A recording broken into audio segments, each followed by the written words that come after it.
Danish learner, welcome back to my channel Danish Matters. I'm Tina Baga, your Danish friend and tutor. Today I'm continuing my little series about when Danes are speaking nonsense, that is, when they make mistakes in their own language. Before we get started, I would like to remind you that if you would like a Danish course with me, write to tina@danishmatters.dk. So the first example I would like to mention is when Danes say I sommers and I vinters.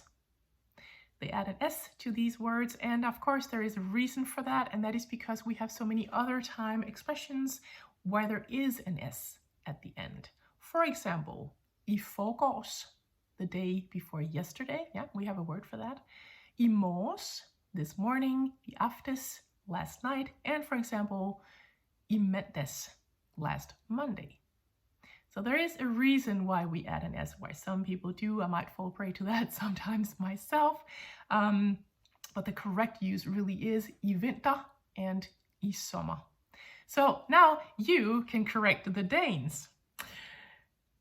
The human brain is in general a kind of lazy fella, like I said in my last video, right? So it would rather skip or make shortcuts, and that's why we sometimes make mistakes. Yeah, it would rather choose something easy than something more difficult, more complicated.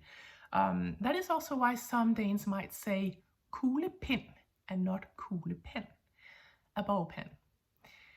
This is because pin is more of a daily-like word. It really is more commonly used than pen is, and that's why the brain sort of reaches for that word.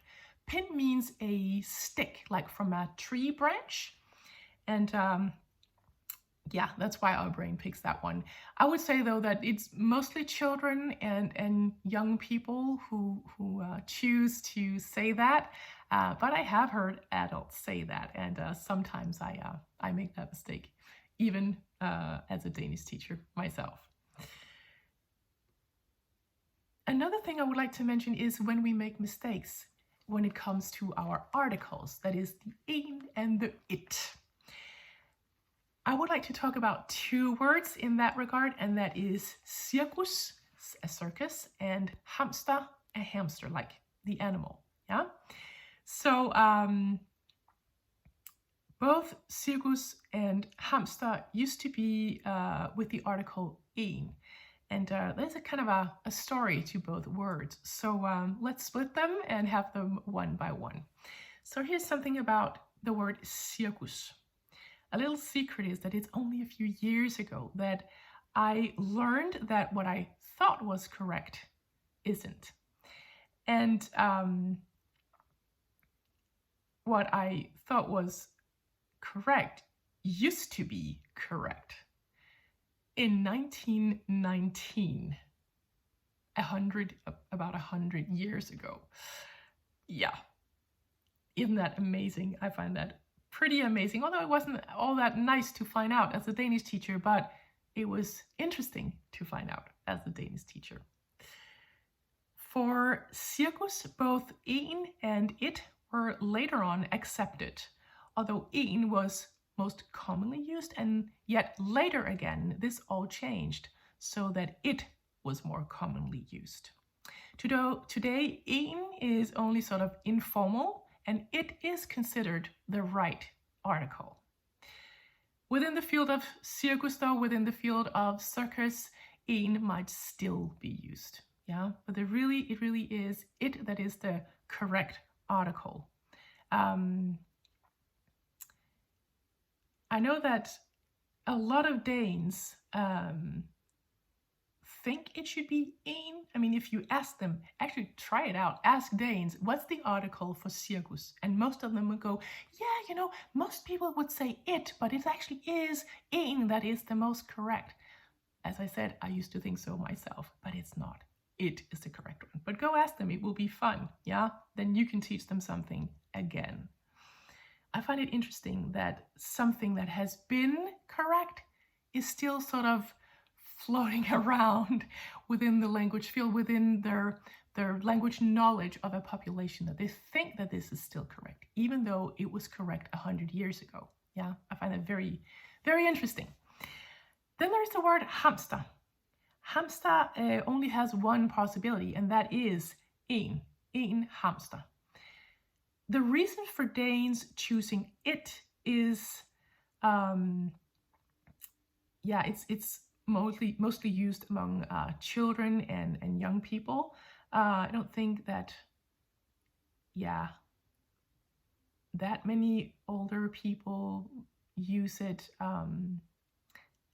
I think a lot of us know that it is en hamster, but the explanation is that young people, or at least children, they might watch series or like anime or something with monsters in them, and it's the same word in Danish, monster, and that word monster is built up the same way as hamster. Yeah, you can hear that. So as some monsters are also kind of cute, as are hamsters, that's sort of the reasoning, or the logic that people find within their brains to go, they must be the same. So they would say it hamster when it really is en hamster. And if you're thinking that this is just my sort of reasoning and my explanations, it's not, because this was actually stated by Eva Skafte Jensen, who at least used to be a researcher in 2016 at the Danish Dansk Sprognævn, which is sort of an organization for the Danish language in Denmark. They state the rules and they also help people with language questions. So it is rare that articles change, and apparently it's a big thing when they do, because it takes a long time for a population to really get it. So now you know that it's called et circus and en hamster. Maybe not the words that you would use in your day-to-day language, but they're out there, they are within the Danish language, and you get the idea, right? There might be other words that sort of work the same way, that we use the same way, and we don't really know the articles for them. So this was it for this video for now. Remember to like and subscribe, and share this channel with your friends and family and colleagues. And I just got left to say, happy Danish learning!